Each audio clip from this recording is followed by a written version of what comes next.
एक है,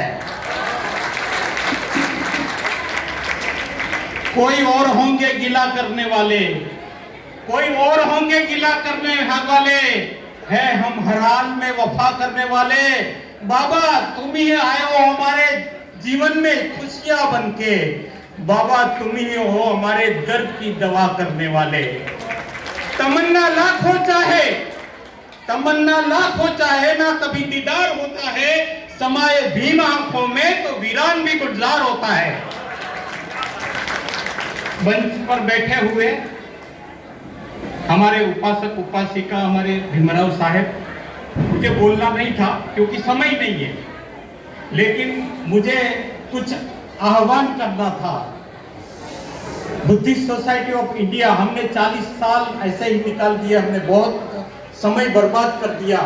supreme court तक लड़ते लड़ते मैं तो, मेरा आवाज थम गया था। मैं बोला बाबा साहब, भीमराव साहब जो है वो बाबा साहब का लहू है, उनके साथ में समझौता करना ही पड़ेगा। और हमने, मेरी वो जो कोशिश है वो कामयाब हुई। आज हम एक साथ में बैठे हैं। शायद आप मुझे नहीं जानते, मेरा ज्यादा परिचय आपका नहीं होगा। मैं सिद्धार्थ कॉलेज में 1976 में एडमिशन लिया था। 76 की बात कर रहा हूँ। वो समय में मेरे अंकल जो परबारू गुरुजी जो थे वो मुझे मुंबई लेके आए थे। मैं 7 साल से काम कर रहा हूँ बाबा साहब का, क्योंकि मेरे पिताजी जो थे वो बाबा साहब को 3 बार यहाँ बंबई में आके मिले।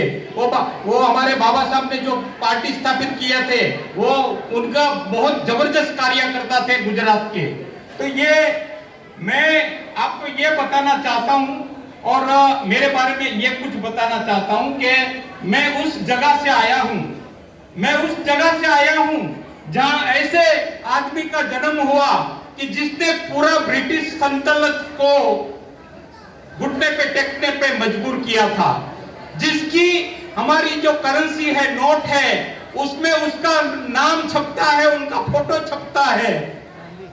ऐसे आदमी को भी हमारे महामानव, नॉलेज ऑफ सिंबल डॉक्टर बाबा साहब आंबेडकर ने घुटने टेकने पर मजबूर कर दिया था। आज कुछ लोग हैं जो बाबा साहब ने रिजर्व बैंक का स्थापना किया, आज वो नोटों के ऊपर बाबा साहब का फोटो होने चाहिए। कुछ मूर्ख लोग इस देश के, कुछ राजकारणी लोग देखते हैं और बोलते हैं कि इसके ऊपर लक्ष्मी का फोटो होना चाहिए, इसके ऊपर गणपति का फोटो होना चाहिए। अरे मूर्खो, जिसने ये तुम्हारा संविधान बनाया, जिससे ये देश चलता है, वो देश का फोटो पहले होना चाहिए। गांधी ने भी तुम्हारे लिए क्या किया? गांधी ने भी इस देश के लिए क्या किया? इस देश के लिए जो सबसे बलिदान बड़ा किया है वो डॉक्टर बाबा साहब आंबेडकर है। आपको मालूम है कि एक नेता जो थे, बहुत बड़े नेता हो गए, वो हमेशा बोलते थे कि तुम मुझे खून दो, मैं तुम्हें आजादी दूं। अरे हम आपको खून देंगे और आप हमें आजादी देंगे? अरे मूर्खानो, हमारे बाबा साहब ने हमारे 4 बच्चे का खून देकर हम लोगों को आजादी दिया। तुम कौन होते हो आजादी देने वाले?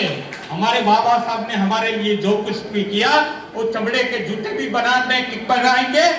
भीमराव साहब, आज उनका खून है यहाँ हमारे सामने, और हमने प्रण लिया है अगले 2-3 साल के अंदर करोड़ों लोगों को बुद्धिस्ट बनाएंगे। और भीमराव साहब, आप आगे बढ़िए, रामलीला आपके साथ में है, मैं पूरा समाज आपके साथ में है। और हम लोग जो आपका जो कहने का है, आपने हर जगह पे आप कहते कि हम 10 करोड़ लोगों को बौद्ध बनाएंगे। बाबा साहब ने भी कहा था, बाबा साहब ने बोला था कि मैं पूरा भारत बौद्धमय करूंगा। तो बौद्धमय करने का भी समय आ गया है, लोग समझने लगेंगे। अभी तक समझते नहीं थे क्योंकि हम अनपढ़ थे, हमको शिक्षा का अधिकार नहीं था। और शिक्षा का जैसे ही हमको अधिकार आया तो हमने बौद्ध धर्म अपना लिया। बौद्ध धर्म ऐसा धर्म है कि आप में ज्ञान होगा तो ही आप उसको स्वीकार सकते हैं। अनाड़ी आदमी का वो काम नहीं है। बौद्ध धर्म जो है वो तो जीवन जीने की कला है। आप यदि बाबा साहब ऐसा बौद्ध धर्म हमारे जैसा नहीं कि अभी आप बौद्ध बनने के बाद में आप अपने घर में गणपति लाते हैं और आपके किचन में कितने सारे ये लोग ब्रह्मा विष्णु महेश मालूम नहीं कितने कितने लोग लाके बिठा देते हैं। तो ये इससे बौद्ध धर्म नहीं होगा। बाबा साहब का सपना तभी साकार होगा। इनको फेंक के दे दो, नदी में डाल दो, कहां भी डालो, और आपके आसपास में जो लोग हैं उनको भी प्रेरित करो कि ये निकालो। अभी ये जब तक नहीं निकलेगा भारत बौद्धमय नहीं बनेगा। बौद्धमय बनाना हम ही बना सकते हैं। बाबा साहब के हम सपूत हैं, बाबा साहब का हम खून है। तो हम बौद्ध धर्म को बाबा साहब का ये सपना का भारत बनाने में हम अपना पूरा जी जान लगा देंगे। अगले 5-10 साल में मुझे लगता है भीमराव जी आपका आशीर्वाद हमारे ऊपर रहेगा, हम आपके साथ में हैं। और ये बौद्ध बनाने का आप सभी हाथ ऊपर करके आप प्रण लो कि हम पूरे दिल दिमाग से हम भीमराव साहब का साथ देंगे और बाबा साहब का जो सपना था बौद्ध धर्म बनाने का उसको करने के लिए हम हमारा तन मन और धन से प्रयत्न करेंगे। आप करेंगे, आप करेंगे, आप करेंगे।